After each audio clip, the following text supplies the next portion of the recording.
رات کا سناٹا ہے، دریا خاموش ہے، لیکن فضا میں ایک سوال گونج رہا ہے۔ کیا ایک کمزور انسان اللہ کے حکم سے دنیا کی سب سے طاقتور سلطنت کو ہلا سکتا ہے؟ کیا ایک لاٹھی ایک تخت کو گرا سکتی ہے؟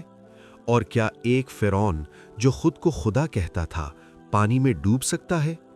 یہ ہے حضرت موسیٰ علیہ السلام اور فرعون کا واقعہ، ایک ایسا واقعہ جہاں طاقت اور غرور ٹوٹ جاتا ہے اور حق ہمیشہ کے لیے غالب آ جاتا ہے۔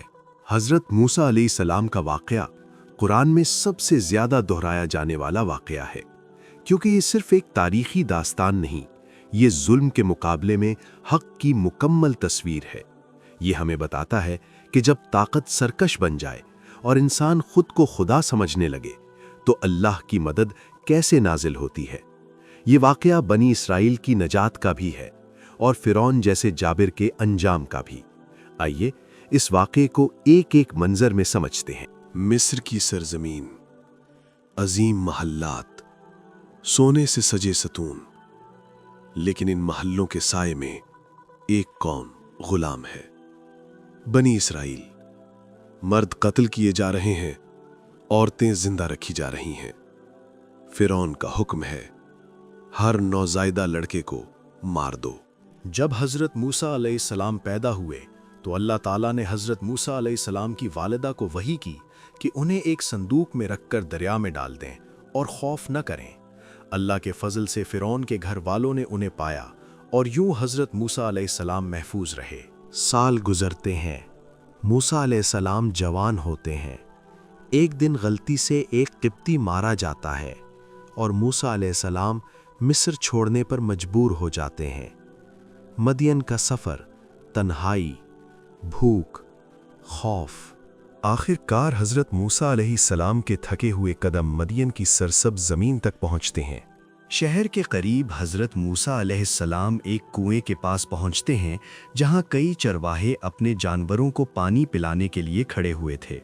لیکن کچھ فاصلے پر دو نوجوان لڑکیاں کھڑی ہیں، اپنے ریوڑ کو روک کر صبر سے انتظار کر رہی ہیں۔ حضرت موسیٰ علیہ السلام ان کی طرف بڑھتے ہیں اور نرمی سے پوچھتے ہیں، آپ یہاں کیوں کھڑی ہیں؟ لڑکیاں عاجزی سے جواب دیتی ہیں، ہم اپنے جانوروں کو اس وقت پانی نہیں دے سکتے جب تک چرواہے نہیں جاتے، اور ہمارے والد بہت بوڑھے ہیں۔ حضرت موسیٰ علیہ السلام بغیر کسی معاوضے کے آگے بڑھتے ہیں۔ اپنے ہاتھوں سے وہ بھاری پتھر ہٹاتے ہیں جو عام طور پر کئی مردوں کو چاہیے ہوتا، اور ان لڑکیوں کے جانوروں کو پانی پلانے کا کام کرتے ہیں۔ پھر کسی تعریف یا تحسین کے لیے نہیں، چھاؤں میں واپس بیٹھ کر اللہ سے دعا کرتے ہیں، اے میرے رب، جو بھی بھلا تو مجھے عطا کرے، میں اس کے محتاج ہوں۔ کچھ دیر بعد ان میں سے ایک لڑکی شرمیلے قدموں سے حضرت موسیٰ علیہ السلام کے پاس آتی ہے۔ وہ کہتی ہے، میرے والد آپ کو مدعو کرتے ہیں۔ جب حضرت موسیٰ علیہ السلام گھر پہنچتے ہیں تو ایک نیک اور صالح بزرگ ان کا استقبال کرتے ہیں، حضرت شعیب علیہ السلام۔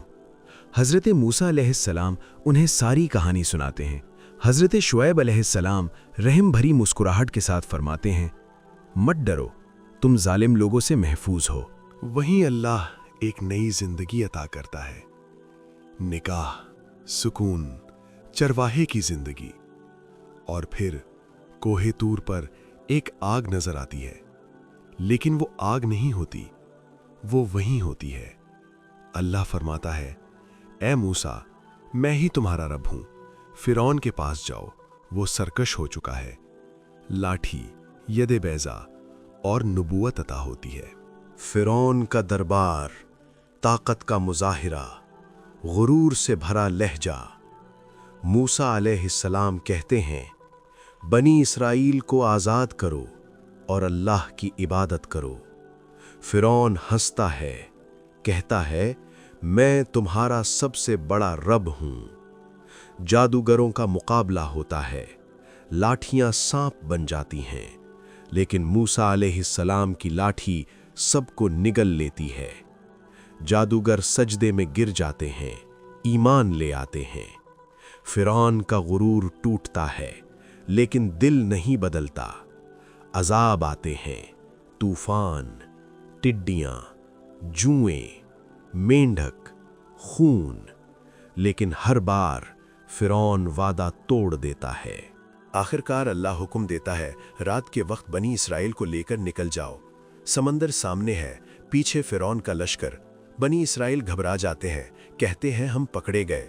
موسیٰ علیہ السلام کہتے ہیں نہیں، میرا رب میرے ساتھ ہے، وہ مجھے راستہ دکھائے گا۔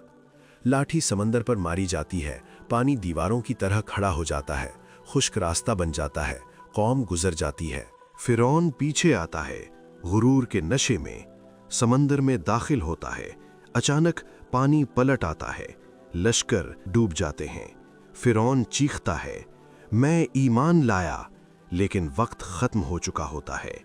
اللہ فرماتا ہے، آج ہم تمہارے جسم کو محفوظ رکھیں گے تاکہ تم عبرت بن جاؤ۔ یہ وہ لمحہ ہے جہاں طاقت ہمیشہ کے لیے ختم ہو جاتی ہے اور حق ہمیشہ کے لیے زندہ رہتا ہے۔ سوال یہ ہے، ہم کس کے ساتھ کھڑے ہیں؟ طاقت کے ساتھ یا حق کے ساتھ؟